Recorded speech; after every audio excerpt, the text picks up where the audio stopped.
사실 우리가 사는 게 참 만만하지 않습니다. 날씨도 맑고 화창한 날보다 춥고 덥고 흐린 날이 많은 것처럼 느껴지는 것도 아침에 일어나서 잠들 때까지 편안한 일이 별로 없어서일 것입니다. 내 마음을 얼마나 돌보면서 살고 계신가요? 살다 보면 매 순간이 갈등과 스트레스 뿐인 것처럼 느껴질 때도 있습니다. 어렸을 적에는 어른이 되면 얼마나 자유로울까? 내가 가고 싶은 대로 가고 내가 하고 싶은 대로 하니까 얼마나 좋을까 했었습니다. 그런데 어른이 되어 보니까 그게 아닙니다. 많은 분들이 어른이 되고서 왜 이렇게 사는 게 힘드냐?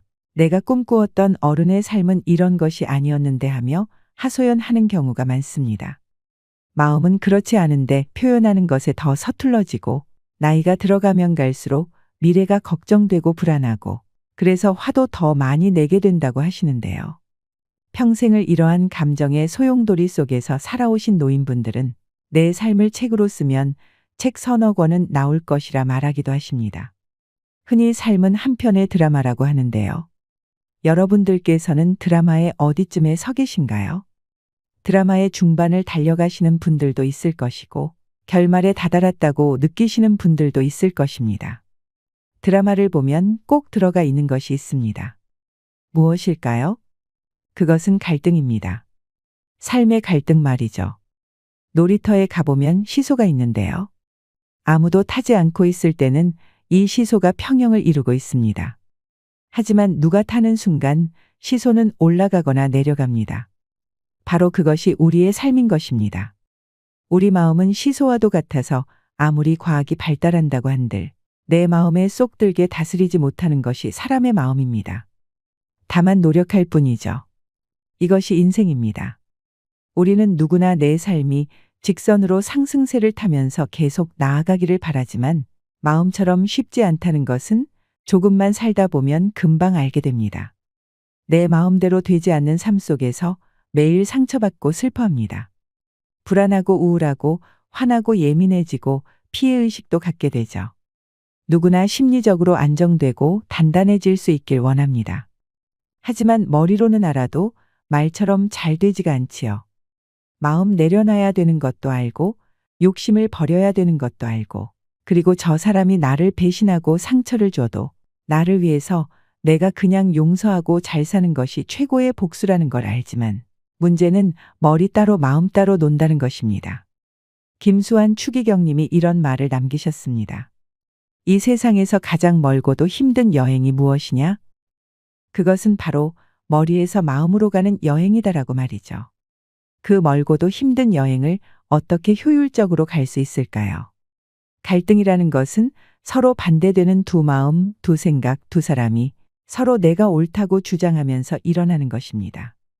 우리가 스트레스 받는다 이런 말을 많이 하는데요. 스트레스는 결국 이러한 갈등으로 인해서 마음의 균형과 조화, 평상심을 잃게 만드는 모든 것들이라고 할 수 있습니다.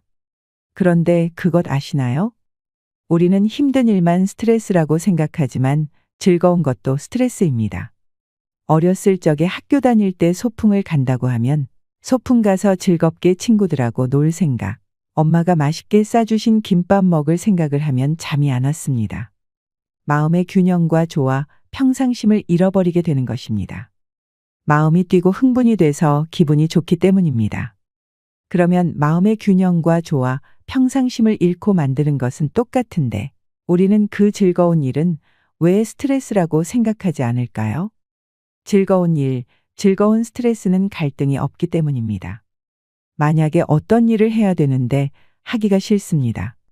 그런데 내가 꼭 해야 하는 일이면 기꺼이 할 텐데 상사가 이것도 해 그러면 화가 나죠. 아니 왜 내가 해야 하지? 이런 마음이 듭니다. 스트레스가 됩니다. 그리고 어떤 일을 할 때 우리가 자신이 있으면 스트레스가 될 수 없습니다. 그런데 이거 내가 과연 할 수 있을까? 그래서 안 하고 싶어. 하고 난 다음에 결과가 두려워. 어떤 평가를 받을까? 이런 생각에 사로잡히면 이것도 스트레스가 됩니다. 내가 정말 하고 싶고 그리고 그것을 하는 데 있어서 자신이 있고 이것을 했을 때 모든 사람들이 나한테 좋은 평가를 내릴 것이라고 생각하면 그것은 스트레스가 아닌 것입니다. 이 지구상에 존재하는 동물들 중에서 죽을 때까지 노화도 없고 병에도 안 걸리는 동물이 있다고 합니다. 그것은 새입니다. 평균 수명이 100년인 앵무새도 있고 알바트로스라는 새는 평균 150년이나 산다고 합니다. 그리고 갈매기도 평균 70년에서 80년을 사는데 그 사이에 노화도 없이 병이 안 걸린다면 행복하겠죠.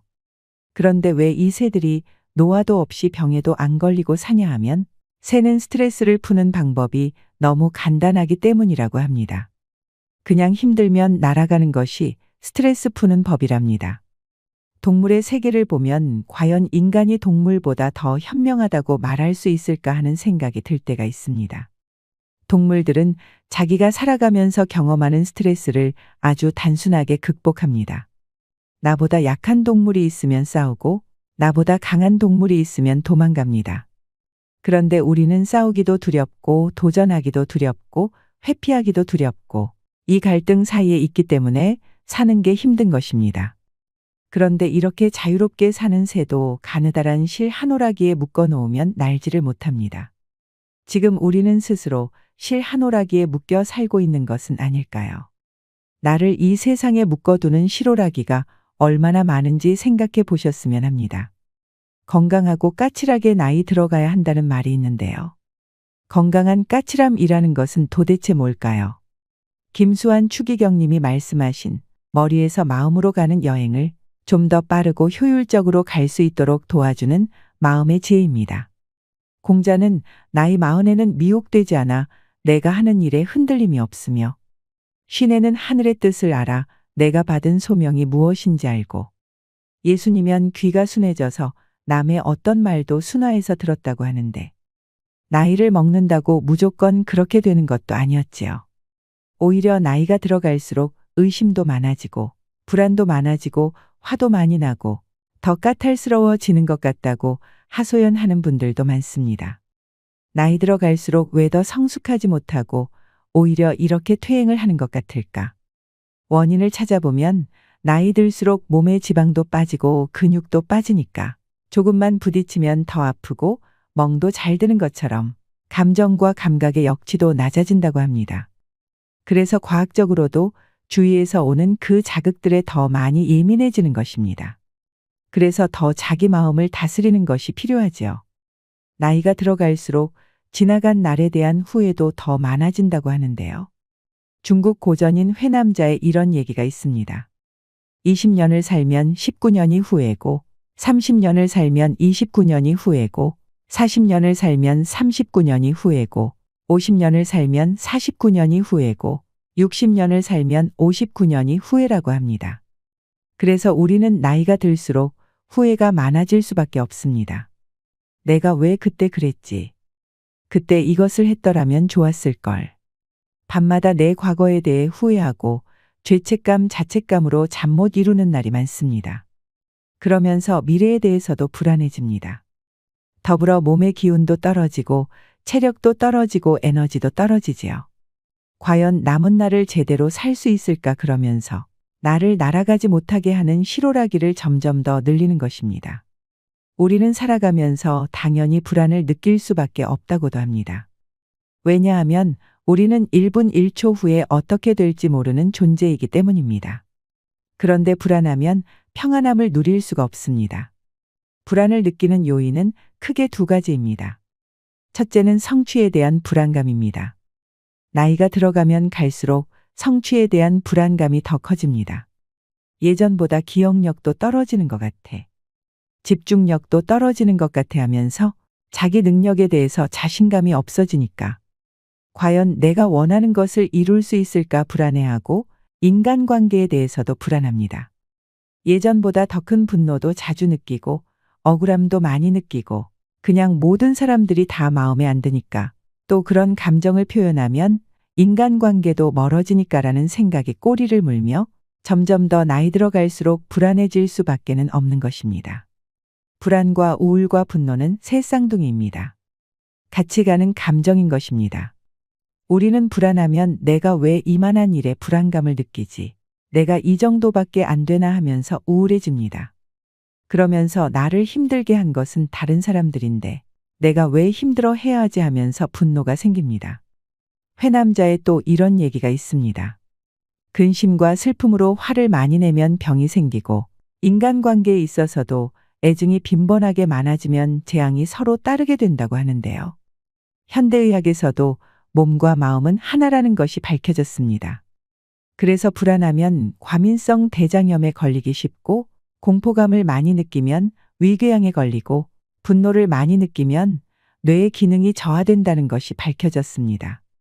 나무가 잘 자라게 하려면 적절하게 가지치기를 해줘야 하듯이 우리의 걱정과 불안도 가지치기를 잘 해줘야 합니다. 우리가 살아가기 위해서는 이 불필요한 감정, 불필요한 분노와 우울과 불안을 떨쳐내는 것이 건강한 까칠함입니다.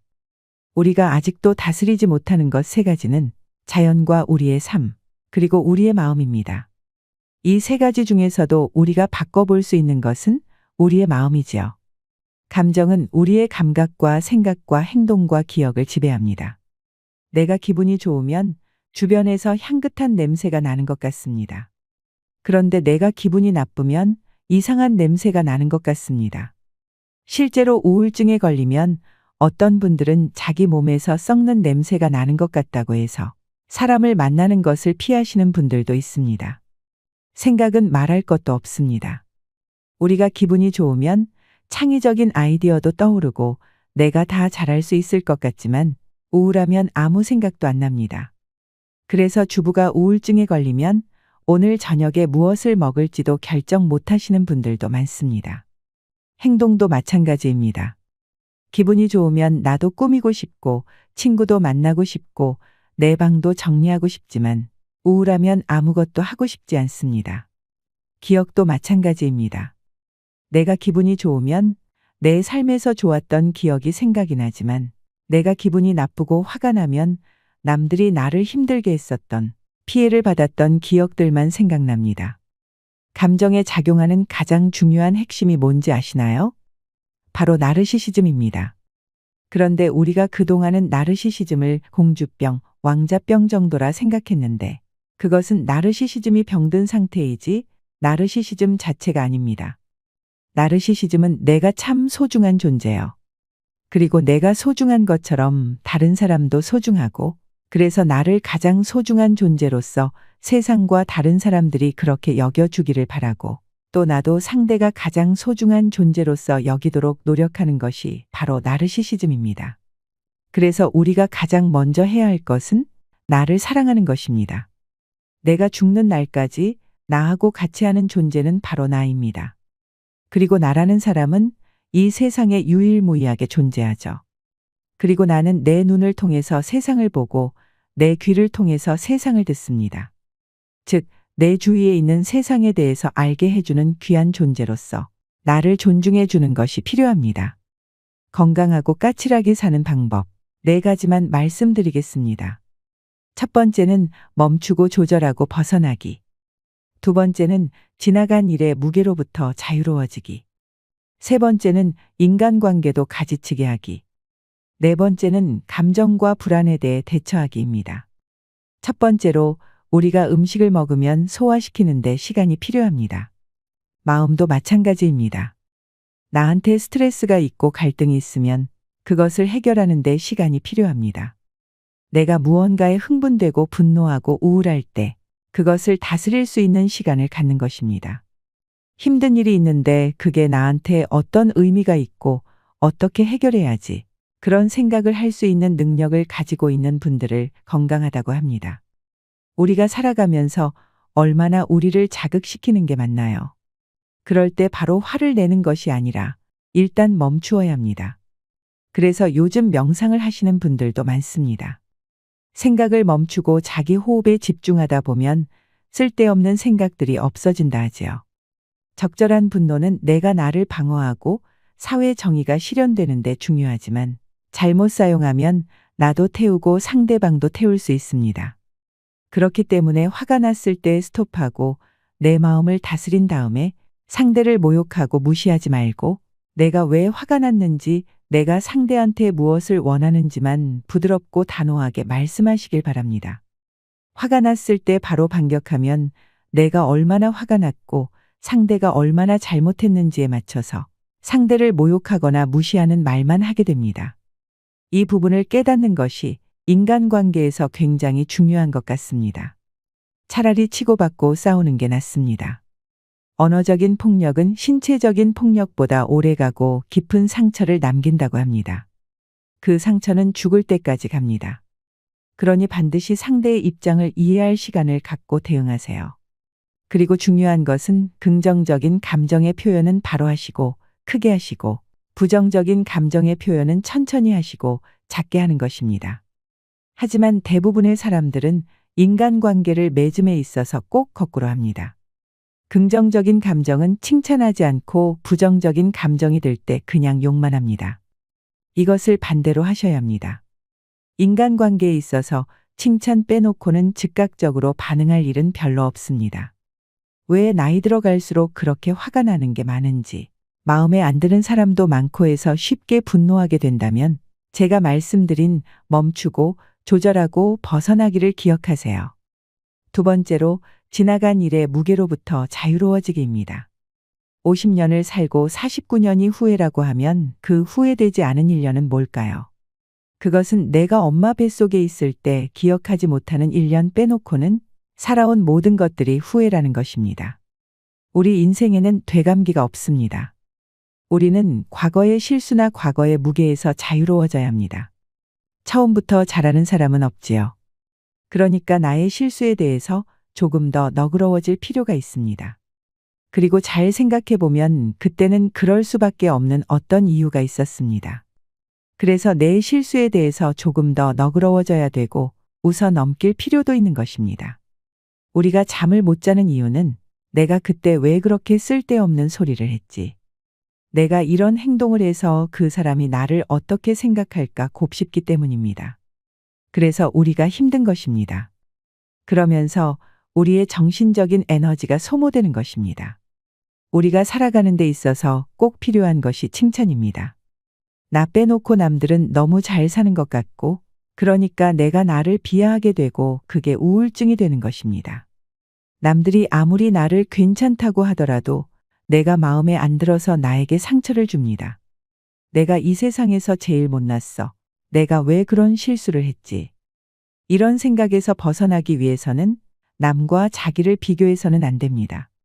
나와 상대를 비교하는 것은 내 삶에서 기쁨을 훔쳐가는 도둑과 같다는 것을 기억하세요. 세 번째로 인간관계에 있어서도 가지치기가 필요하다. 그런 말씀을 드리는데요. 호소하는 문제를 들어보면 대부분은 인간관계에서 오는 상처와 갈등입니다. 저는 인간관계는 50점 만점의 법칙을 따라야 된다고 말씀을 드립니다. 그런데 우리는 어렸을 때부터 100점 컴플렉스에 걸려서 이 인간관계도 100점을 해야 된다고 생각합니다. 그런데 내 주변에 있는 사람들 중에서 50%만 나를 좋아해도 나름 괜찮은 사람인데 인간관계를 힘들어 하시는 분들의 특징이 내 주변에 있는 사람들 90명이 나를 좋아하고 10명이 나를 싫어해도 그것 때문에 힘들어합니다. 나하고 똑같은 생각을 하는 사람은 하나도 없습니다. 나는 짬뽕이 좋은데 어떤 사람은 짜장면을 좋아하는 것처럼 내가 아무리 천사처럼 대해도 나를 향해 내숭 떤다고 말하는 사람이 있을 수밖에 없다는 것을 받아들여야 합니다. 내가 누군가를 싫어하듯이 상대도 나를 싫어할 수 있다는 것을 받아들이는 것입니다. 인간관계를 100점 만점으로 하면 내 마음에 드는 사람이 아무도 없지만 50점을 만점으로 하면 내 마음에 드는 사람을 다 찾을 수 있습니다. 네 번째로 감정과 불안에 대처하기입니다. 사주는 못 바꿔도 팔자는 바꿀 수 있다고 합니다. 사주라는 것은 내가 태어난 해와 월, 일, 시니까 못 바꾸지만 팔자는 에너지이기 때문에 내가 노력하면 바꿀 수가 있는 것입니다. 현대의학에서 밝혀진 것이 피부는 한 달마다, 간은 6주마다, 위벽은 5일마다 바뀌어서 우리 몸의 98%가 새로운 세포로 대체된다는 것이 밝혀졌고, 예전에는 25살이 되면 뇌는 더 이상 성장하지 않는다고 했었지만 이제는 우리가 죽는 날까지도 성장하고 발전한다는 것이 밝혀졌습니다. 나는 어제의 내가 아니다라는 말이 있습니다. 우리가 계속 성장하고 발전하기 위해서는 내가 지금 경험하는 것들에 대해서 늘 깊은 관심을 가지고 위기에 대처하는 법을 깨닫고 새로운 도전 정신을 배울 수 있는 기회로 받아들여야 된다는 것입니다. 우리한테 꼭 필요한 마음의 양식은 크게 두 가지입니다. 하나는 내가 존재하는 의미를 찾는 것이고 또 하나는 내가 노력하면 성장할 수 있다는 희망입니다. 나는 이 세상에서 유일무이한 존재라는 것을 기억하고 나의 능력을 믿으세요. 내가 해봤자 뭘 하겠어 그런 부정적인 단어를 사용하면 아드레날린이 증가해서 더 스트레스가 많아진다고 합니다. 그러니 긍정적인 생각과 말을 많이 하시길 바랍니다. 우리는 돈에 대해서는 신경도 많이 쓰고 시간도 어떻게 하면 낭비하지 않을까 생각하면서도 마음 에너지에 대해서는 별로 생각을 안 하고 사는 것 같습니다. 하루에 삼시세끼를 챙겨 먹듯이 마음도 삼시세끼를 챙겨주세요. 하루는 어떤 분께 이렇게 말씀드렸더니 화를 내시면서 내가 얼마나 바쁜데 내가 내 마음에 투자할 시간이 어디 있느냐는 거예요. 그런데 얼마 뒤에 만났을 때 하시는 얘기가 내가 아내랑 얘기를 하는데 그동안은 아내가 나한테 말을 걸면 핸드폰을 보든지 TV를 보든지 그랬는데 그날은 아내의 눈을 보고 얘기를 들어줬더니 아내가 그렇게 행복해 했다는 거예요. 그러면서 그때 느낀 것이 이렇게 내가 아내한테 5분만 투자해도 아내가 이렇게 하루 종일 행복하는데 나한테 5분만 투자하면 내가 얼마나 행복할까 그런 생각이 드셨답니다. 그래서 아무리 바쁘더라도 나한테 5분을 투자했더니 마음이 편안해지고 불필요한 분노와 불안, 우울이 없어지니까 중요한 것에 집중할 수 있는 마음의 여유를 갖게 되더라고 합니다. 여러분들도 이분처럼 꼭 편안해지셨으면 좋겠습니다. 마지막으로 정신 건강을 판단하는 7가지 기준을 말씀드리겠습니다. 현실을 건설적으로 다루어 나갈 수 있는 능력, 변화에 적응하는 능력, 긴장과 불안으로부터 비롯된 증상을 완화시키는 능력, 받는 것보다 주는 것에 더 만족하는 능력, 지속적으로 도움을 주고받는 인간관계를 맺는 능력, 본능적인 공격성을 창의적으로 건설적으로 승화하는 능력, 사랑할 수 있는 능력. 여기에서 몇 가지나 해당되시나요? 이 7가지 능력을 가진 사람이 이 세상에서 가장 행복한 사람입니다. 사람은 내가 행복해지고 싶은 만큼 행복해질 수 있다고 합니다. 마음껏 행복해지시길 바랍니다. 스스로는 세상에 집착하지 말고 남에게는 온화하고 부드럽게, 일을 당하면 단호하고 결단성 있게, 평소에는 맑고 잔잔하게, 뜻을 이루면 들뜨지 않고 담담하게, 뜻을 못 이루어도 좌절없이 태연하게. 이것이 노화를 늦추고 노년을 건강하게 보내는 최고의 지혜가 될 것입니다. 이상으로 시니어를 위한 모든 것, 시니어 연구소였습니다.